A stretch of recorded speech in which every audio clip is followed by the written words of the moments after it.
पश्चिम महाराष्ट्राच्या कुलालवाडी गावातील जिल्हा परिषदेची शाळा मे महिन्याच्या सुट्टीतही विद्यार्थ्यांनी भरलेली दिसतेय। आणि आश्चर्य म्हणजे ही सुट्टीतली शाळा शिक्षकांनी नाही, मुलांनी स्वतः पुढाकार घेऊन भरवली आहे। कशासाठी? गावाचा पाणी प्रश्न कायमचा सोडवण्यासाठी।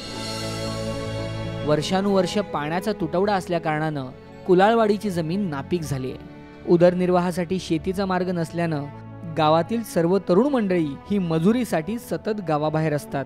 अशात गावात उरतात ती फक्त लहान मुलं, त्यांचे म्हातारे आजी आजोबा आणि गावातल्या शाळेतले 8 शिक्षक। सत्यमेव जयते वॉटर कप स्पर्धेनं या गावाला वेगळं वळण दिलं। पाणी फाउंडेशनच्या प्रशिक्षणासाठी गावच्या सरपंचांचा 12 वर्षाचा मुलगा सुशांत हा त्याच्या आईबरोबर हट्टानं गेला। सुशांत वयानं लहान असला तरी त्याला एवढं लक्षात येत होतं की हे प्रशिक्षण काहीतरी वेगळं आहे। त्यानं सर्व प्रशिक्षण त्याच्या वहीत उतरवून काढलं।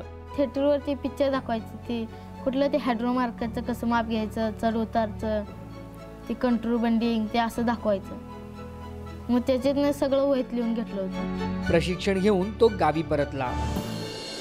फेब्रुवारीमध्ये तो एक 2-3 दिवस शाळेला नव्हता। मग शाळेला 2-3 दिवसानंतर आल्यानंतर त्याला विचारलं मी, अरे तू बाळा कुठे गेलतास, 2-3 दिवस तू ॲब्सेंट होतास। मग त्यानंतर त्याने सांगितलं, सर हिवरे कोरेगाव या ठिकाणी आम्ही गेलो होतो आणि त्या ठिकाणी आम्हाला पाणी फाउंडेशनच्या मार्फत 3 दिवस प्रशिक्षण देण्यात आलं आणि त्या प्रशिक्षणात आपण श्रमदानातून आणि स्थानिक पातळीवर गावाची जी परिस्थिती आहे त्याचा कायापालट कसा करू शकतो याचं पूर्णतः तांत्रिक तसेच भावनिक आम्हाला त्या ठिकाणी मार्गदर्शन करण्यात आलेलं आहे। मग त्यानंतर सुशांतला मी म्हणलो की गावातील सर्वांचा सहभाग पाहिजे, तू तुझ्या छोट्या मित्रांना सर्वांना यासाठी प्रोत्साहित कर।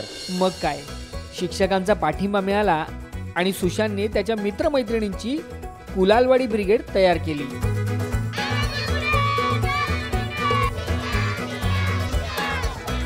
पण गावात पाणलोट उपचार करायचे म्हणजे श्रमदान करावं लागणार होतं।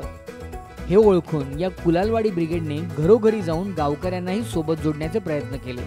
पण गावात सर्वच म्हातारी मंडळी असल्या कारणानं हवा तसा प्रतिसाद मिळाला नाही। लोकांना विचारलं, लोक म्हणते तू पहिल्यांदा शाळा शिक, कशाला ह्याच्या माग पडला असे म्हणायचे। त्यांचं असं मत आहे की या खडकात आपण वृक्षारोपण किंवा पाणी साचण्यासाठी खड्डे जरी खोदले तर त्याचा जास्त काही उपयोग होणार नाही। पण याने खचून न जाता कुलालवाडी ब्रिगेडने आपल्या शिक्षकांच्या नेतृत्वाखाली श्रमदानाला सुरुवातच केली। पण आम्ही ठरवले तसं सगळ्यांनी मिळून काम करायचं, गाव सुधारायचं। ही पहिलीच शाळा असेल जिथे मुलं आधी येतात आणि शिक्षक नंतर। आम्ही यायच्या आधी काही मुलं उत्साहाने या ठिकाणी गेटवर उपस्थित असतात। आल्यानंतर आम्ही या ठिकाणी साहित्य सर्व घेऊन, जी साईट आहे ज्या ठिकाणी मार्किंग वगैरे केलं आहे त्या ठिकाणी सर्व मुलांना शिक्षकांना घेऊन जातो। हे काम कठीण आहे, पण शिक्षकांच्या सोबतीने ही मुलं ते पूर्णच करून सोडतात।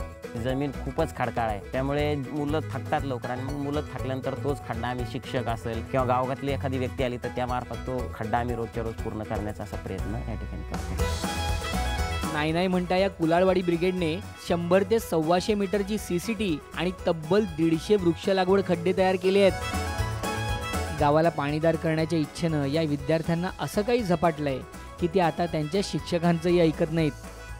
2-3 किंवा 4 घेतो आणि एक खड्डा पण करतो। काही मुलांच्या हाताला फोडून त्यातून रक्त आलं तरी त्या मुलांनी हार मानलेली नाही। आणि एखाद दिवशी आम्ही जर म्हणलं, अरे बाळांनो उद्या आम्हाला जमणार नाही, आमची मीटिंग आहे, नाही सर तुम्ही या, तुमच्यापैकी 2-3 तरी आपण सर्व मिळून काम करू, असा मुलांची भावना असते त्यामागं। या लहान लहान मुलांना आत्मभान येत आहे आणि या आत्मभानातून त्यांना त्यांच्या सुंदर भविष्याची स्वप्नही पडू लागली आहेत।